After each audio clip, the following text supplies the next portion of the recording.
कृषि सहकारिता विभाग की मंत्री शिल्पी नेहा तिर्की ने अपने कार्यालय कक्ष में मासिक बैठक की। इस बैठक में कई चीजें पर चर्चा किया गया। झारखंड के किसानों को आत्मनिर्भर बनाने के लिए विभाग और सरकार पूरी तरह से तत्पर नजर आ रही है। बीज ग्राम योजना के तहत किसानों को कैसे लाभ पहुंचाया जाए, विभागीय मंत्री शिल्पी नेहा तिर्की पूरी तरह से मुस्तैद दिख रही है। उन्होंने कहा कि आने वाले दिनों में चान्हो में कृषि मेला का आयोजन होना है, जिसमें दक्षिण प्रमंडल के हजारों किसान शामिल होंगे।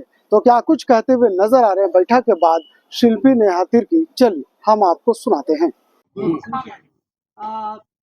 आज हम लोग कृषि, पशुपालन और सहकारिता विभाग का मासिक बैठक, जो दूसरा मासिक बैठक मेरा था, हम लोगों ने आज विभाग से किया है और ये बैठक अभी भी जारी है। और बहुत सारी चीजें जो पिछली बैठक में चर्चा हुई थी, उन्हीं का मेजरली हम लोग एक्शन टेकन रिपोर्ट में चर्चा कर रहे हैं।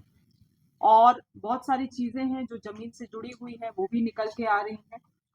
और हमारा मकसद है, हमारा उद्देश्य है कि आने वाले समय में ये राज्य को कैसे हम लोग कृषि के क्षेत्र में, पशुपालन के क्षेत्र में हम लोग आत्मनिर्भर बनाएं, उसी की ओर हम लोग काम कर रहे हैं। आज हम लोग हाल फिलहाल में आप लोगों ने देखा होगा कि हम लोगों ने 10 गांव के साथ बीज ग्राम के लिए एमओयू किया। मगर पूर्व में क्या हुआ था कि इसी तरह से बीज ग्राम थे, लगभग 10 बीज ग्राम, जो कि सही तरीके से संचालन नहीं होने के कारण फेलियर हो गया, क्योंकि हमारे पास उस समय मजबूत सीड कॉरपोरेशन भी नहीं था और seed testing agency, certification agency भी नहीं। तो हम लोग चाहते हैं जो बेस्ट ऑफ बेस्ट स्टेट में जो कॉरपोरेशन और सर्टिफिकेशन एजेंसी है, उसको हम लोग यहाँ पे झारखंड में भी स्थापित करें। स्थापित तो है मगर फंक्शनल उस आधार पे नहीं है। तो हम लोग चाहते हैं उस आधार पे हम लोग फंक्शनल करें, ताकि आने वाले समय में बीज के स्तर में भी हम लोग पूरे राज्य को आत्मनिर्भर बना सके और किसी और राज्य से हम लोगों को या कहीं और से बीज खरीदने की आवश्यकता ना पड़े। इसके अलावे 18 तारीख को चान्हो में प्रमंडलीय स्तर हमारा कृषि मेला होने वाला है, जहां पे सभी जिला के और ब्लॉक के और साथ ही पंचायत के जितने भी BLWs हैं वहां पे उपस्थित होंगे। इसके अलावे प्रमंडल में, दक्षिण छोटा नागपुर प्रमंडल में जितने भी हमारे जो प्रोग्रेसिव किसान हैं, जो किसान रजिस्टर्ड हैं हमारे साथ, उनको भी आमंत्रित किया जा रहा है। ये बहुत ही बड़े स्तर पे हम लोग करेंगे और मुझे लगता है इस तरह से हम लोग आगे जाके हर एक प्रमंडल में इस कार्यक्रम को अंजाम देने का काम करेंगे। एक चुनौती निकल के आ रही है, जो कि है कि बहुत सारे योजनाओं को हम लोग जमीनी स्तर पर क्रियान्वयन नहीं कर पा रहे हैं, और जिसका मुख्य रूप से कारण है कि हमें जो वैध बेनिफिशियरी हैं, जो लेजिट बेनिफिशियरीज हैं, लाभुक हैं, उन तक हमारी योजना पहुंच ही नहीं पा रही। बहुत बार ऐसा हो रहा है कि जिनको पहले योजना मिला था उन्हीं को दोबारा से वही योजना दे दिया जा रहा है, वही ट्रेनिंग दे दिया जा रहा है। तो इसमें जो हमारे BLW, विलेज लेवल वर्कर्स, जो कि हमारे ही विभाग से उनकी नियुक्ति की गई है, आज उनको पेमेंट, सैलरी, सब चीज हमारे विभाग से मिलता है और उनको लेटर भी विभाग से जारी किया गया था कुछ महीनों पहले कि आपको केवल एग्रीकल्चर का काम टेकअप करना है।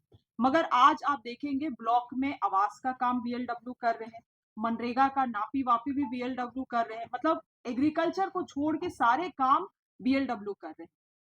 तो उनको भी रुचि लेने की जरूरत है, क्योंकि इस विभाग से उनको पेमेंट किया जा रहा है, इस विभाग की योजनाओं के बारे में उनको जानकारी नहीं है, तो ये चिंता का विषय है। तो हमारा एक प्लान है कि बहुत जल्द राज्य के जितने भी BLW हैं उनके साथ हम लोग एक सेमिनार करके पहले तो उनको सरकारी जितनी हमारी विभाग की योजनाएं हैं उनसे जोड़ने का काम करेंगे, ताकि सही लाभुकों का नाम हम तक पहुंच पाए। आज रांची जैसे जिला में, जहाँ पे आपका मांडर और चान्हो जो क्षेत्र पड़ता है, वो कृषि बहुल क्षेत्र है, मगर आज वहां पे एक सिंचाई के लिए भी एप्लीकेशन हम तक नहीं पहुंचा है। जीरो टारगेट भी जीरो है और हम लोग बहुत ही पीछे चल रहे हैं। तो जिस कारण अगर देखा जाए, जैसे कल मैं चान्हो में थी ब्लॉक मीटिंग में, तो पता चला कि वहां पे जो लाभुक हैं उनको इस बारे में कोई जानकारी नहीं है और ब्लॉक में फॉर्म तक उपलब्ध नहीं है। अब आप बताइए, एक मार्जिनलाइज्ड किसान वो गांव से निकलेगा जिला तक। देखिए, पहले तो मैं सभी की जानकारी के लिए आप लोगों के माध्यम से राज्य की जानकारी के लिए भी बतला दूं कि जो प्राइस निर्धारण है और सभी चीजें हैं वो आपका सिविल सप्लाई की ही विभाग से होगा। मगर फिर भी किसान क्योंकि हमारे हैं, स्टेक होल्डर्स हमारे हैं, तो हमें भी चिंता है इस बात का। देखिए, पहले 2300 रुपया था। नवंबर में जब कैबिनेट में पारित हुआ तो इसको 100 बढ़ा के इसको 2400 रुपया किया गया। हम लोग इसको कह रहे हैं और आज के दिन में हमारे संगठन के आदरणीय राहुल गांधी जी लगातार एमएसपी के बारे में बात करते हैं। स्वामीनाथन जी का जो रिपोर्ट है उसको लागू करने की बात करते हैं। मुझे लगता है कांग्रेस पार्टी से ज्यादा कोई इसके लिए बारे में चिंतित नहीं है आज के दिन में। मगर आप लोगों को जानकारी होना चाहिए कि सरकार को गठन हुए मुझे लगता है मात्र 1 महीना या 1.5 महीना होता है। वैसे हालात में बहुत सारी चीजों को सिस्टम में लाने में समय लगता है। आपको बजट अलॉटमेंट किया करना पड़ता है, वो बजट पारित होता है विधानसभा से, उसके बाद उसको आपको एग्जीक्यूट करना पड़ता है। तो सिस्टम है, प्रक्रिया है। और मुझे लगता है इस बार जो हमारा इतना मजबूत सरकार गठन हुआ है तो काफी स्टेबल भी हम लोग रहेंगे और इसको निश्चित रूप से लागू करेंगे। मगर धीरे धीरे, हम लोग एक बड़ा कोई छलांग मारने के लिए नहीं आए हैं। हम लोग एक सस्टेनेबल सिस्टम बनाना चाहते हैं, सस्टेनेबल चीजों को लागू करना चाहते हैं। और इसके लिए आप लोगों की भी आवश्यकता है ताकि सही न्यूज को आप लोगों तक, जनता तक पहुंचा सके। नहीं तो कुछ विपक्ष केवल अपना राजनीति रोटी सेकने के लिए ये सब जो सवाल करते हैं कि 3200 रुपया कब मिलेगा, 3200, ये वो लोग हैं जिनके राज्य में क्या हालत है आज के दिन में आप खुद देख रहे हैं। वहां पे एमएसपी 2300 भी उससे भी कम मिल रहा है। तो ऐसे लोगों को पहले अपने गिरेबान में झांकना चाहिए। हम लोगों से सवाल बाद में करें या कुछ समय दे उसके बाद सवाल करें। मैडम ऐड कर रहे हैं, निश्चित रूप से बहुत अच्छी चीजें हैं। और इससे ज्यादा तो मैं आपको अगर बताऊं तो बहुत कुछ अच्छी योजनाएं हैं जो सरकार के द्वारा कृषि पशुपालन में चलाई जा रही है। मगर उसका क्रियान्वयन सही तरीके से नहीं होने के कारण आज वो, हम मतलब उसके बारे में कुछ ज्यादा ब्रैग नहीं कर सकते हैं, बड़ाई नहीं कर सकते हैं, सरकार उसको शोकेस नहीं कर सकती है। तो मैं चाह रही हूँ कि उन एग्जिस्टिंग योजनाओं में कुछ सर्कुलर के माध्यम से बदलाव लाया जा सके ताकि उन योजनाओं को हम लोग सही तरीके से क्रियान्वयन कर सके। और मेरा ध्यान विशेष रूप से इसमें है कि आज जो अधिक से अधिक लोग पलायन कर रहे हैं, अगर मैं आपको जो बतला रही हूँ जितनी भी योजनाएं, अगर उसको हम लोग सही तरीके से अगर चालू कर देते, आम जो जो सर्कुलर में लिखा हुआ है, जो राज्यादेश में लिखा हुआ है, एमओयू में लिखा हुआ है, वर्ड बाय वर्ड अगर उसको एजेंसी फॉलो करती तो आज लोगों को यहाँ पे पलायन करने का आवश्यकता नहीं पड़ता। एक बिरसा ग्राम योजना है, बिरसा ग्राम पाठशाला योजना हमारे मुख्यमंत्री के लिए, वो एक हमारे मुख्यमंत्री जी के लिए बहुत ही अहम योजना है इस राज्य के लिए। उसमें इतना सुंदर राज्य आदेश डिजाइन किया गया है कि वहां के लोगों को ट्रेनिंग देना है, वहां के किसानों को मार्केट से जोड़ना है, मगर केवल और केवल कागज में।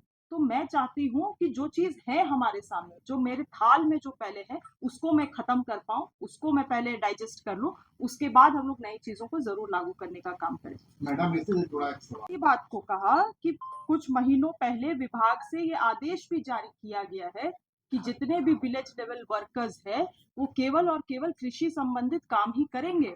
मगर तब भी ये संभव नहीं हो पाया है। तो ये सिस्टम में भी कमी है और जो हमारे बीएलडब्ल्यू है उनको भी रुचि लेने की आवश्यकता है। तो हम चाहेंगे कि इसको हम लोग एक हैंड होल्डिंग, एक ट्रेनिंग प्रोग्राम के साथ, एक सेमिनार के साथ शुरू करें जहां सभी बीएलडब्ल्यू को योजनाओं के बारे में बताया जाए। इसके अलावा जिला स्तरीय जो हमारे डीओ हैं वो भी इनके लिए टारगेट सेट करे ताकि सही बेनिफिशियरीज का नाम हम लोग तक पहुंच पाए। अकाउंटेबिलिटी सेट करने की जरूरत है और ज्यादा कुछ नहीं।